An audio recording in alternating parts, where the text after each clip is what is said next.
Hi friends, நம்ம விஜய் மல்லி ஸ்டோரியில் வந்துட்டு குட்டையை குழப்பி விட்றக்க ஆரம்பிச்சிட்டாங்க. யார் அப்படின்னு பார்த்தீங்கன்னா நம்ம ராஜி அம்மா தான் அப்படின்னே சொல்லலாம். ஸோ ராஜி வந்து பார்த்தீங்கன்னா தீவிரமாக அவங்களும் வந்து ஏதாவது ஒரு விஷயம் நடக்காதா, இவங்க ரெண்டு பேர் பிரிய மாட்டாங்களா அப்படிங்கிற மாதிரி நிறைய விஷயங்கள் வந்து எதிர்பார்த்துட்டு காத்துட்ருக்காங்க. ஸோ அதுக்கு தகுந்த மாதிரி இல்லாமல் அதுக்கு ஆப்போசிட்டாக நடக்குது.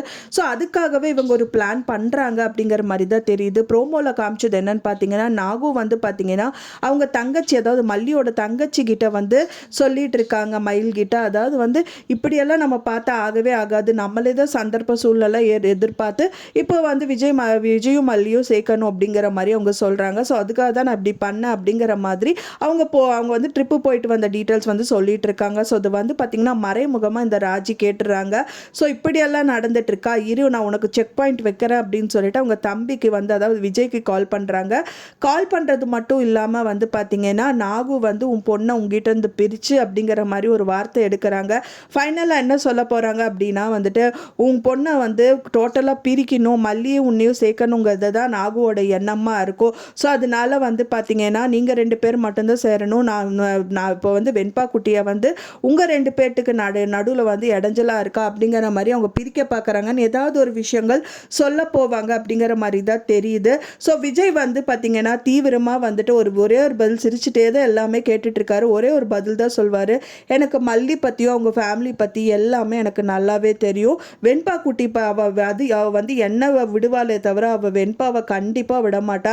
ஸோ அப்படி இருக்கும்போது வந்து எப்படி என்கிட்ட இருந்து வந்து மல்லியும் நானும் சேர்ந்து இருக்கணுங்கிறதுக்காக என்கிட்ட இருந்து வெண்பா பிரிப்பாங்க அப்படின்னு சொல்லிட்டு இங்கே சொல்கிறீங்க. கண்டிப்பாக நான் வந்து ஒத்துக்கவே மாட்டேன் அப்படின்னு சொல்லிட்டு சடனாக விஜய் ஒரு பதில் சொல்வார் அப்படிங்கிற மாதிரி தான் எதிர்பார்க்கப்படுது.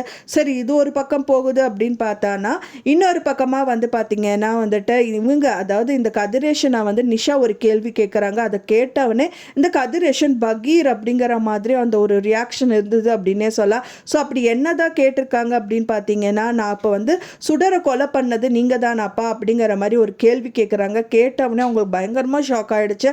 அவர் வந்து முயற்சி பண்ணார், பட் ஆனால் அவர் தான் கொலை பண்ண பார்த்தாரா அப்படிங்கிறதெல்லாம் நிஷாக்கு எதுவுமே தெரியாது. ஸோ எதுக்காக அவங்களுக்கு வந்து திடீர்னு ஒரு டவுட் வந்திருக்கு அப்படின்னு பார்த்தீங்கன்னா அதுக்கு காரணமும் இந்த வந்து ராஜி தான் அப்படின்னே சொல்லலாம். ராஜி வந்து கதிரேஷன் கிட்ட டைரெக்டாக வந்து பேசினதுனால, இது விஷயமா பேசினதுனால ரொம்ப நாள் கழிச்சு அவங்களுக்கே டவுட் வருது. ஒரு சமயம் சுடர் இவர் தான் கொலை பண்ணியிருப்பாங்களோ அப்படிங்கிற மாதிரி வந்து எதிர்பார்க்கப்படுறாங்க. ஸோ அதனால அந்த கேள்வியும் வந்துச்சு அப்படின்னே சொல்லலாம். ஸோ மாறி மாறி இந்த விஷயங்கள் எல்லாம் வந்து பார்த்திங்கன்னா குழப்பமான சூழ்நிலையில் போயிட்டுருக்கு. ஸோ இதுக்கான சொல்யூஷன் என்னன்னு பார்த்தீங்கன்னா இந்த சுடர் வந்து கண்டிப்பாக கிடைக்கணும். சுடர் கிடைச்சா மட்டும்தான் இப்போ இந்த கேஸ்லேருந்து மல்லி விஜய் மெயினாக தப்பிக்க முடியும். ஸோ இந்த ராஜி வந்து தூக்கி போடுறதுக்கு அவங்களுக்கு ஒரு கேஸ் வந்து ரெடியாக இருக்குது. ஸோ அதையும் வந்து மல்லி கண்டுபிடிக்கணும். ஸோ இந்த மாதிரி ஒரு விஷயங்களில் வந்து கதை மூவ் ஆகிட்டு இருக்கு. வெயிட் பண்ணி பார்க்கலாம் ஃப்ரெண்ட்ஸ், என்னதான் நடக்க போகுது அப்படின்னு சொல்லிட்டு. என்ன இருந்தாலும் சரி, நம்ம வெண்பா குட்டி கிடச்சிட்டாங்க, அதை விட என்ன வேற ஒன்றும் இல்லையே அப்படிங்கிற மாதிரி தான் இருக்குது. ஆனால் அதையும் வந்து ஒரு கேஸை வந்து ஜோடிச்சாங்க பார்த்தீங்களா இந்த தீபிகா. அவங்க என்ன சொல்லியிருக்காங்க அப்படின்னா, வெண்பா வந்து கடத்தப்படவே இல்லை, நீங்களே தான் கடத்த மாதிரி இப்போ சொல்லிட்டு இருக்கீங்க. சரி, அப்படியே இருந்தாலும் கவின் எங்கே அப்படிங்க கேட்கும்போது கவின் ஓடி போயிட்டா அப்படிங்கும்போது, இல்லை நீங்கள் தான் வந்து வேணும்னாலே அந்த குழந்தைய வந்து கடத்துகிற மாதிரி இந்த மாதிரி பிளான் பண்ணியிருக்கீங்க அப்படிங்கிற மாதிரி மல்லிகிட்டையும் விஜய்கிட்டையும் சொல்கிறாங்க. கொஞ்சம் கூட ஈவருக்கு இல்லையா உங்களுக்கு அப்படிங்கிற மாதிரி கேட்குறாங்க.